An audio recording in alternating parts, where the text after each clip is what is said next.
Hello guys and welcome to the YouTube channel of Wings Ek Udan. So let's make it together. Hello everyone and welcome to Wings Ek Udan. I'm Shine Gupta and welcome to my lecture series. तो जैसे कि आप जानते हैं हमने last lecture में start किया था what is the difference between questionnaire method and schedule method. Questionnaire method जिसे कि हम मेल क्वेश्चनर मेथड बोलते हैं और जो स्केड्यूल्स जो कि हमने पढ़ा था एन्यूमरेटर मेथड के अंदर. तो what is the main difference between questionnaire method and schedule method. Questionnaire में जितने भी क्वेश्चनर मेथड में जितने भी क्वेश्चनर्स होते हैं उसे इन्वेस्टिगेटर बाय पोस्ट रिस्पोंडेंट को सेंड करता है और इसे फिल कौन करता है, आपका रिस्पोंडेंट खुद फिल करता है, ठीक है. लेकिन स्केड्यूल्स के केस में क्या होता है, जितने भी क्वेश्चनर होते हैं उसे न्यूमरेटर खुद पर्सनली कांटेक्ट करके हर एक रिस्पोंडेंट से डेटा कलेक्ट करता है. और यहाँ पे क्वेश्चनिंग जो होती है वो एन्यूमरेटर की रहती है. रिस्पॉन्डिंग ऑब्वियसली रिस्पोंडेंट ही देता है, जितने भी रिस्पॉन्सेज हैं वो रिस्पोंडेंट ही देगा, लेकिन उसको नोट डाउन उसे पेन डाउन कौन करता है, उसे फिल कौन करता है, आपका एन्यूमरेटर. दैट मीन्स अगर मैं इस मेथड की बात करूँ तो क्वेश्चनर में जो रोल ऑफ रिस्पोंडेंट क्या है, जस्ट कि उन्हें आंसर भी करना और फिल भी करना है. बट इस केस में रिस्पोंडेंट का सिर्फ इतना ही रोल है कि उन्हें जस्ट आंसर करने हैं उन क्वेश्चंस के जो कि उनसे इन्यूमरेटर्स जो कि इन्यूमरेटर्स उनसे पूछ रहा है, ठीक है. अगर मैं कॉस्ट की बात करूं तो इस मेथड में इतनी कॉस्ट नहीं लग रही है जितनी कि हमारी स्केड्यूल मेथड में लग रही है, क्योंकि वहाँ पे मुझे पर्सनली विजिट करना है और अगर इन्वेस्टिगेटर है तो उसे इन्यूमरेटर्स को हायर भी करना है, उन्हें भी फी देनी है. तो दैट मीन्स ये जो मेथड है काफ़ी ज़्यादा एक्सपेंसिव होने वाला है as compare to your questionnaire method, ठीक है. देन हमने इसमें कुछ और पॉइंट्स भी डिस्कस किए थे कि रिस्पॉन्स रेट ऑब्वियसली आप बता सकते हो कि रिस्पॉन्स रेट जो है वो स्केड्यूल मेथड में ज़्यादा रहेगा as compare to your questionnaire method. Personal contact आप यहाँ पे नहीं कर सकते हैं, बट स्केड्यूल केस में आप पर्सनल कॉन्टैक्ट कर सकते हैं. अगर मैं यूसेज की बात करूँ तो इसका लिमिटेड यूसेज है. क्योंकि यहाँ पे हम सिर्फ उन्हीं रिस्पोंडेंट से ही अपने क्वेश्चनर फिल करा सकते हैं जो कि इलिटरेट हैं, लेकिन यहाँ पे हम उन सेक्शंस को भी कवर कर सकते हैं, उन रिस्पोंडेंट से भी डेटा कलेक्ट कर सकते हैं जो कि इलिटरेट हैं. क्लियर. देन हमने पढ़ा था कि व्हाट इज़ द कवरेज. अगर मैं कवरेज की बात करूँ तो इस मेथड की वाइड कवरेज है बट इस मेथड की लिमिटेड कवरेज. क्यों? क्योंकि अगर एज ए रिसर्चर मैं अपनी बात करूँ तो इस मेथड को मैं इतना अफोर्ड नहीं कर पाऊंगी, क्योंकि नंबर ऑफ एन्यूमरेटर्स होंगे, जितना मेरा वाइड स्कोप होगा, वाइड एरिया होगा, तो वहाँ पे एन्यूमरेटर ज़्यादा हायर करने की ज़रूरत है, तो वो मैं अफोर्ड नहीं कर पाऊंगी. So it will be very expensive for me. तो मैं ये मेथड अफोर्ड नहीं कर सकती हूँ, मैं इस मेथड को यूज़ नहीं कर पाऊंगी. तो यूजुअली मैंने आपको बताया था एन्यूमरेटर मेथड में कि ये मेथड कौन अफोर्ड कर सकता है. या तो आप बोल सकते हो government body, semi government body या बिग बिजनेस फर्म्स ही ये मेथड यूज़ कर सकती हैं. नॉर्मली हम इंडिविजुअल्स ये मेथड यूज़ नहीं कर पाते हैं. क्लियर. देन हमने पढ़ा था रिस्पोंडेंट्स आइडेंटिटी. अगर मैं रिस्पोंडेंट्स की आइडेंटिटी की बात करूं तो इस केस में रिस्पोंडेंट की आइडेंटिटी नहीं जानी जा सकती, बट इस केस में रिस्पोंडेंट की आइडेंटिटी नोन होना बहुत ही ज़रूरी है, ठीक है.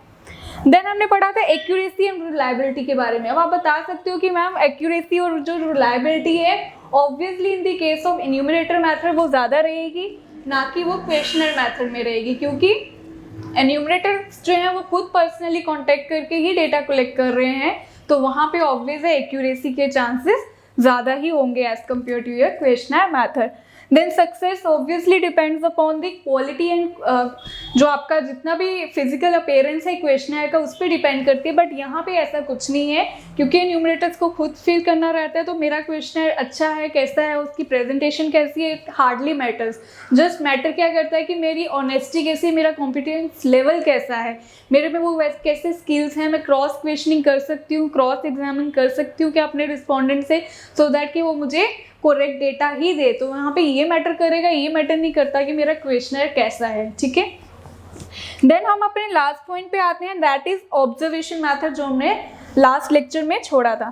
अब ऑब्जर्वेशन मेथड से यहाँ पे मतलब है कि ऑब्जर्वेशन मेथड हम कौन से मेथड में यूज़ कर सकते हैं, कौन से मेथड में यूज़ नहीं कर सकते. क्या ये ऑब्जर्वेशनल मेथड एन्यूमरेटर मेथड में एप्लीकेबल है, या फिर आप कह सकते हो कि मेल क्वेश्चनर मेथड में क्या ये एप्लीकेबल है. तो आप बोल सकते हो कि मैम ये जो एन्यूमरेटर, ये जो आपका ऑब्जर्वेशन मेथड है, it is not applicable in the case of your observation में, नॉट एप्लीकेबल.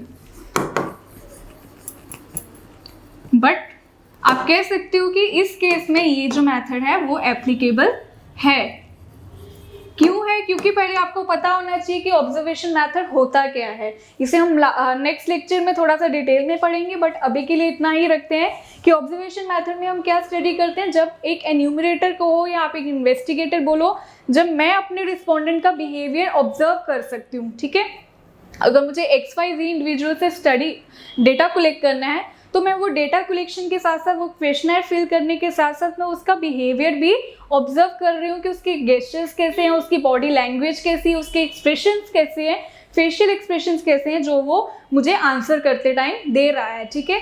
तो मैं वहाँ से उसकी रिलायबिलिटी, उसकी वैलिडिटी चेक कर सकती हूँ कि जो वो मुझे आंसर्स दे रहा है क्या वो सही हैं। बट इसका ये प्लस पॉइंट है कि हम वहाँ पे उस रिस्पोंडेंट को बताते नहीं है कि भाई मैं आपका जो बिहेवियर है उसे ऑब्जर्व कर रहा हूँ, ये हम जस्ट सीक्रेटली करते हैं, ठीक है। तो ये इसका मेन पॉइंट है कि मुझे उसे बताने की ज़रूरत नहीं है कि I am observing your behaviour, just मुझे नोटिस करना है कि उसके गेस्चर्स कैसे हैं, वो कैसे एक्ट कर रहा है, कैसे बोल रहा है, कैसे आंसर कर रहा है मेरे क्वेश्चंस को, सो दैट कि मैं अपने क्वेश्चनर की वैलिडिटी और रिलायबिलिटी चेक कर पाऊँ कि क्या वो मुझे सही आंसर्स दे रहा है या नहीं दे रहा। और वो मैं कैसे जज करूँगी? जस्ट ऑब्जर्व करूँगी कि उसके आंसर देते टाइम गेस्चर्स कैसे हैं, उसके फेशियल एक्सप्रेशंस कैसे हैं, ठीक है। That is all about your observational method. अब आप बता सकते हो कि ऑब्जर्वेशनल मैथड, ये जो मैं जज कर रही हूँ, ये जो मैं ऑब्जर्व कर रही हूँ बिहेवियर, वो किस मैथड में पॉसिबल है और किस मैथड में पॉसिबल नहीं है। Of course you will say कि ma'am this is only possible in the case of schedule method, but this is not possible in the case of your observational method. Clear? So this is all about the difference between the your questionnaire method and schedule method, जो कि आपका है enumerator method. और मैंने आपको पहले ही बताया था इन्यूमरेटर मैथड जो है वो यूजुअली गवर्नमेंट ही यूज़ करती है, और एट प्रेजेंट हमारे जो यूजुअली ये मैथड यूज़ किया जाता है सेंसस डेटा को कलेक्ट करने के लिए। और आपको ये भी पता है कि एट प्रेजेंट 2021 में भी हमारा सेंसस डेटा कलेक्ट होगा, बट ये जो डेटा है वो हाउस लिस्टिंग वो पर्सनली विजिट ना करते हुए बल्कि वो ऑनलाइन कंडक्ट किया जाएगा with the help of a mobile application, and that is census of data 2021। Okay, अब हम आते हैं कुछ क्वेरीज पे जो कि कुछ स्टूडेंट्स ने पूछी थी कमेंट सेक्शन में। ओके, अगर मैं बात करूं, एक स्टूडेंट की क्वेरी थी कि ma'am what is the main difference between internal data and primary data, कि मैम इन दोनों टर्म्स में डिफरेंस क्या है। तो देखो, मैंने जो मेरा एक तो जितने ये लेक्चर्स हैं, ये जो क्वेरीज थी ऑलरेडी मैंने ये क्लियर करी हुई हैं अपने लेक्चर्स में, तो आप प्लीज़ मेरे लेक्चर जो है लेक्चर नंबर 2 वो आप देख सकते हैं इस क्वेरी के लिए। लेकिन what is the main difference between internal as well as primary data is कि जो भी आप डेटा इंटरनल सोर्सेज की हेल्प से कलेक्ट करते हो, सो दैट मीन्स जो भी डेटा आप इंटरनल सोर्सेज की हेल्प से कलेक्ट कर रहे हो और कंपाइल कर रहे हो, उस डेटा को हम इंटरनल डेटा कहते हैं, ठीक है। और primary data is totally different. Primary data वो डेटा हुआ जो आप खुद कलेक्ट कर रहे हो, ठीक है, जो फर्स्ट हैंड है, जो ओरिजिनल है। दैट मीन्स आप खुद से, मेरा मतलब है इन्वेस्टिगेटर हो सकता है, कोई एजेंसी हो सकती है, कोई भी इंस्टीट्यूशन हो सकता है, गवर्नमेंट, सेमी गवर्नमेंट हो सकती है, कोई भी रिसर्च स्कॉलर हो सकता है, ठीक है। तो वो डेटा जो ओरिजिनल है और जो आप खुद कलेक्ट कर रहे हो, जिससे पहले कोई भी स्टडी कंडक्ट नहीं हुई है, वो डेटा कहीं पे भी पहले पब्लिश नहीं हुआ हुआ है, ठीक है। वो फर्स्ट हैंड डेटा है, वो ओरिजिनल है क्योंकि आप उसे खुद कलेक्ट कर रहे हो। ये होगी first query. Then the second query is कि मैम जो प्राइमरी डेटा है वो प्राइमरी डेटा से जितने भी हम कलेक्शन करते हैं वो ज़्यादा रिलायबल है, या सेकेंडरी डेटा से हम जितना भी कलेक्शन करते हैं वो ज़्यादा रिलायबल है। ये भी मैं आपको अपने लास्ट लेक्चर में, जो भी मेरा सेकेंड लेक्चर था, उसमें मैं बता चुकी हूँ कि ज़्यादा रिलायबिलिटी किस केस में है। ऑब्वियसली जो डेटा आप खुद कलेक्ट कर रहे हो उस केस में जो आपकी एक्यूरेसी होगी और रिलायबिलिटी होगी वो ज़्यादा होगी as compare to your secondary data. क्योंकि सेकेंडरी डेटा में क्या होगा, आपने हो सकता है ऑलरेडी अवेलेबल सोर्सेज यूज़ कर रहे हो, ऑलरेडी किसी ने डेटा कलेक्ट किया हुआ है, और वो जो डेटा कलेक्शन थी वो उस रिसर्च स्कॉलर की अपने अकॉर्डिंग थी, जो उन्हें रिक्वायरमेंट थी। बट मेरी रिक्वायरमेंट हो सकता है कुछ और हो, तो मुझे वो डेटा सोर्सेज को वेरीफाई भी करना रहेगा, हो सकता है मुझे मॉडिफिकेशंस भी करनी पड़े, then only I can use that very particular data.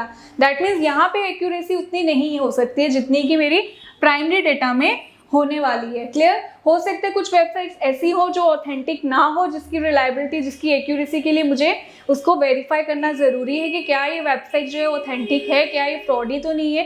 Then only मैं उस वेबसाइट का जितना भी पर्टिकुलर डेटा है वो यूज़ कर सकती हूँ अपनी स्टडी के लिए, ठीक है। लेकिन प्राइमरी डेटा में वैसा नहीं होगा। प्राइमरी डेटा का मैंने ऑलरेडी बताया कि मैं खुद ही इन्वेस्टिगेशन कर रही हूँ, मैं खुद ही डेटा कलेक्शन कर रही हूँ, तो वो डेटा हमेशा ओरिजिनल होगा, फर्स्ट हैंड होगा और उसमें एक्यूरेसी और रिलायबिलिटी ऑब्वियसली ज़्यादा ही होगी। क्लियर। अगर नेक्स्ट क्वेश्चन था कि मैम एन्यूमरेटर मेथड में आपने मेरिट्स में डिस्कस किया था कि it is free from biasness, then आपने पार्शियल बोला कि मैम डीमेरिट्स भी आपने बताया कि ma'am this method has a demerit कि वो पार्शियल होता है। देखो इन पॉइंट्स को भी समझने के लिए आपको एक चीज को ध्यान में रखना है कि जब हम मेरिट्स की बात करते हैं तो मेरिट्स में हम जब भी ध्यान देंगे तो हम from the point of view that particular method ही बात करेंगे कि हम किस मेथड के मेरिट्स को डिस्कस करने वाले हैं। तो अगर मैंने मेरिट्स की बात की है तो मैं एन्यूमरेटर के पॉइंट ऑफ व्यू से ही सोचूंगी कि एन्यूमरेटर के अकॉर्डिंग जो मैं मेथड यूज़ कर रही हूँ, क्या ये मेथड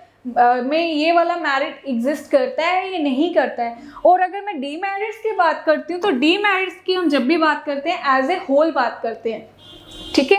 अब मैं न्यूमरेटर के पॉइंट ऑफ व्यू से नहीं सोचूंगी बल्कि मैं एज ए नॉर्मल या as a general human being सोचूंगी कि क्या ये इसका मेरिट हो सकता है या क्या इसमें इसके डीमेरिट्स हो सकते हैं। तो हम जब खुद एज ए होल इसका जज कर रहे हैं कि इसमें तो ये डीमेरिट भी फॉल करता है, अगर ये इसका मेरिट बता रहे हैं तो ये इसका डीमेरिट भी तो हो सकता है। दैट मीन्स वो जो आप खुद जज कर रहे हो कि इसमें ये भी लूप होल्स हैं, ये भी फ्लॉज हैं, तो वो आपके डीमेरिट्स ऑटोमेटिकली बन जाते हैं, ठीक है। लेकिन जब आप मेरिट्स की बात करते हो तो मेरिट्स हमेशा आप जिस मेथड की बात कर रहे हो उसी के पॉइंट ऑफ व्यू से सोचते हो। मैं क्या सोचती हूँ वो वहाँ मैटर नहीं करता, बट मैं क्या सोचती हूँ वो मैटर करता है in the case of your demerits. So वहाँ पे अगर मैंने बोला था free from biasness this is a merit of your enumerator method, तो वो मैंने क्यों बोला था, क्योंकि न्यूमरेटर्स को डेटा खुद कलेक्ट तो करना है लेकिन वो किसी और के लिए डेटा कलेक्शन कर रहे हैं। इसका रीज़न भी मैं ऑलरेडी अपने लेक्चर में दे चुकी हूँ, ठीक है। क्योंकि फ्री फ्रॉम बायसनेस इसलिए मैं किसी और के लिए हायर की गई हूँ, मेरे को खुद ये रिक्वायरमेंट नहीं थी, मेरे को पर्सनली ये डेटा रिक्वायरमेंट नहीं है, बल्कि मैं इन्वेस्टिगेटर के लिए स्टडी कर रही हूँ, उसकी हेल्प कर रही हूँ डेटा कलेक्शन में, तो यहाँ पे मेरा बायसनेस आने के चांसेस नहीं है। बट यहाँ पे मैं डीमेरिट की बात कर रही हूँ और मैं डीमेरिट के लिए पॉइंट ऑफ व्यू से अपने व्यूज़ भी वहाँ दे सकती हूँ कि हो सकता है जो न्यूमरेटर हो वो खुद ही बायस हो, ठीक है। हो सकता है न्यूमरेटर रिस्पोंडेंट को जानता हो या उसमें उतनी लैक ऑफ कॉम्पिटेंस ना हो, वो ऑनेस्ट ना हो, वो सिंसियर ना हो, वो अपना काम उतनी डेडिकेशन से ना करना चाहता हो सकता है कुछ क्वेश्चन एज वो खुद ही फील कर दे कि इन रिस्पॉन्डेंट्स की ये वेरी पर्टिकुलर रिस्पॉन्सेज हैं, तो इन केसेस में क्या होगा वहाँ पे बायसनेस के आने के चांसेस काफ़ी ज़्यादा हैं। तो जब भी हम डीमेरिट्स की बात करते हैं तो हम अपना व्यू पॉइंट भी वहाँ रख सकते हैं, लेकिन मैं मेरिट्स की बात करूँगी तो हमेशा हम उसी की बात करेंगे जिस मेथड की हम बात कर रहे हैं, okay. Then the next query is